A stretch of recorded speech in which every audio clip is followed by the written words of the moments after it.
His new film sees you team up with Steven Soderbergh again. Again, and obviously he's made some incredible films over the years, hasn't he? Ocean's 11, Traffic, and many others. It's very much a piece looking at our relationship with pharmacology, and in particular, you know, prescription pills and the relationship with a doctor and a patient.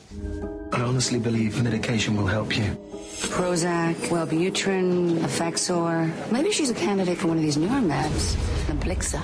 And then it's hard to, I've got to tiptoe around what exactly I know, there's lots of twists. There is a twist in it that takes it in a completely different direction. It was like Stephen had put two films together almost. One is very much a look at big drug companies and our relationship with them, and the other is very much a sort of Hitchcock thriller. Nobody has had a client react to a side effect. Your arrogance here is breathtaking. You take no responsibility. For her body's reaction to a medicine, it only just came on the market. You mentioned this relationship between society and prescription antidepressant pills, things like that. As a British actor working in America, do you think there's a different relationship between the two societies in the States and the UK? Very much so, and I think this is perhaps more of an issue in America, where they advertise drugs on TV, and if you like sell the good life, sell the better life, if you just take this magic pill. She had no history of violence. We need to ask you to step off this now. What does that mean? We've just come through the Leveson inquiry, and we await what's going to actually happen with it. I mean, are you worried that, after all, you know, we've heard about how yourself, you felt you were being observed for 3 years, I think you said. You felt paranoid. Well, I felt I wasn't, I was. Yeah, you were being observed. I was basically under surveillance. Sure. I mean, do you worry that it's actually going to be implemented, the recommendations?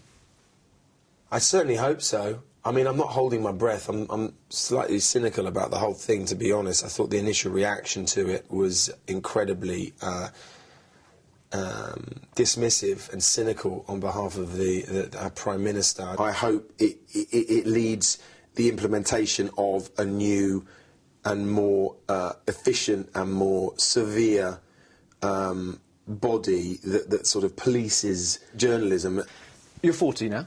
And I am, yes. You said recently that you feel you're approaching your most productive decade. I think what I probably meant by saying that was that there's a certain amount of minefields you have to tiptoe through in your 20s and 30s as an actor. I think really the roles tend to be more, not two-dimensional, but maybe a little bit more predictable. It's the sort of dashing young lead or the romantic interest. Did you feel you had to battle against the kind of the pretty boy stereotype? Because a lot of kind of handsome young actors have that, don't like Johnny Depp, as he has said, he has to make himself look a bit ugly sometimes, and Edward Scissorhands.